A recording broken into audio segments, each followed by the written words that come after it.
flexible things. And with that, I'd turn to Mr. Scribner. Chairman DeFazio, Ranking Member Graves, and members of the committee, thank you for giving me the opportunity to testify before you on the importance of airport development. Like other witnesses, I'll focus on the passenger facility charge and why it should be modernized to encourage more and smarter airport investment. As you said, Mr. Chairman, the PFC is a congressionally authorized, federally regulated local airport user fee. It exists as an exception to the general federal prohibition on state and local taxes and fees on air travelers, which was enacted in 1973, 1 year after airlines lost a major constitutional case on local user fees at the U.S. Supreme Court. By the 1980s, this had led to growing concerns over excessive airport reliance on federal aid and reduced airline competition, leading the Reagan administration to begin developing the concept of what ultimately became the PFC in 1990. Under current law, public airports in the U.S. can charge a maximum PFC of $4.50 per passenger enplanement for the first 2 enplanements of a one-way itinerary. The PFC exists alongside the Airport Improvement Program, or AIP, a federal grant program funded through aviation taxes. Together, the PFC and AIP account for approximately half of total airport funding available for capital projects.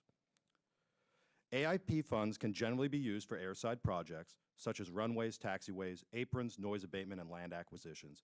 In contrast, the PFC funds can be used for AIP-eligible projects, plus numerous landside projects at passenger terminals, and importantly, the PFC can be used to service debt. For commercial airports with sizable passenger volumes, these differences in flexibility have led to a strong preference for the PFC over AIP funding. Unfortunately, Congress has left the PFC cap unchanged since 2000, eroding the purchasing power of the PFC and limiting airport investment options. 2 recent research findings support the case for PFC modernization. First, evidence suggests that PFC use has a positive effect on airport productive efficiency, while AIP use has a negative effect. Legislation introduced in the previous Congress would have uncapped the PFC while proportionally reducing AIP authorized spending.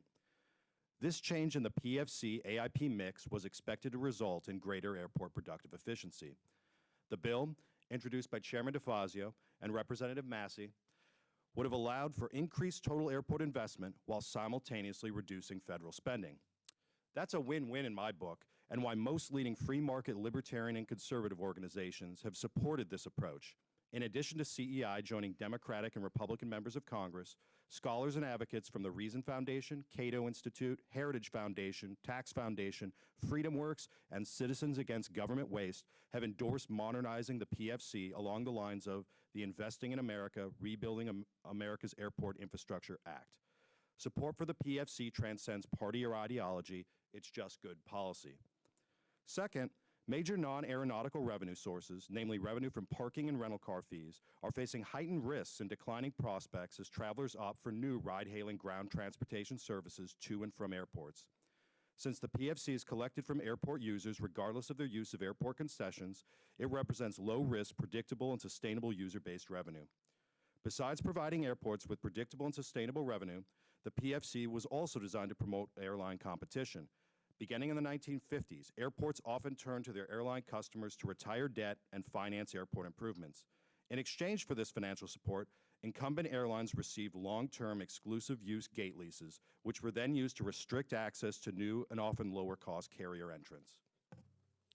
In more recent times, airports entering into long-term exclusive use gate leases has become less common than in the past, but limited gate availability at large and medium hub airports has still been estimated to raise consumer airfares by billions of dollars every year, dwarfing total annual nationwide PFC collections.